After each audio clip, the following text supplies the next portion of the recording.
Guys, it's Sean Anderson with Mayhem Combatives, and we're here today with Strike First Krav Maga, and I'm standing with one of the co-owners, Ilya Akhter.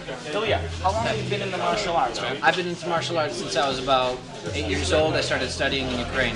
What styles did you get into? I originally started in Aikido, Sistema, and Combat Sambo, which I probably did the longest. Cool, so everything you've ever done has been around fighting, combat. Yes, sir. Any of it like sports stuff? No, you just... Aikido probably the closest thing, and I train now 2-a-days in Muay Thai, but that's just a personal hobby of mine. So you're well-rounded.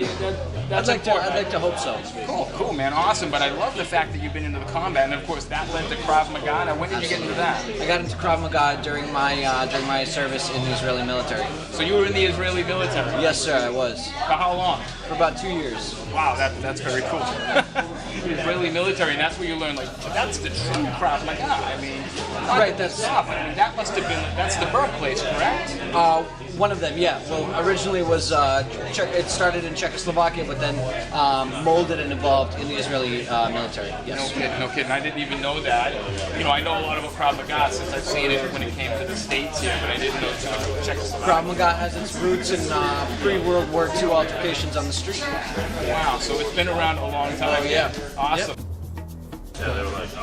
What else do you guys do here with Strike First Krav Maga? I've seen some of the email newsletter things that you guys send out.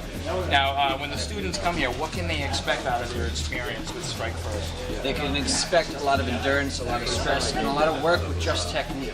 You know, because before we throw stress and danger at a student, we need to know that they can handle the technique first. The second step is building up technique under stress, under danger, under situations where their body's telling them to stop, but they need to keep going because they have no choice. Fight situation. Absolutely. All right, cool. And do you guys have any upcoming events planned? We do. We have a women's seminar taught by our female instructor, Shira Khan-Lippman. She's going to be teaching on May the 30th. The seminar is from noon to 3 o'clock, and that's on a Saturday. Awesome, man. Awesome. Well, this is Ilya Akhter with Strike First Krav Maga, Sean Anderson, Mayhem Combatives, Allston, Mass. Check out the action. I think you guys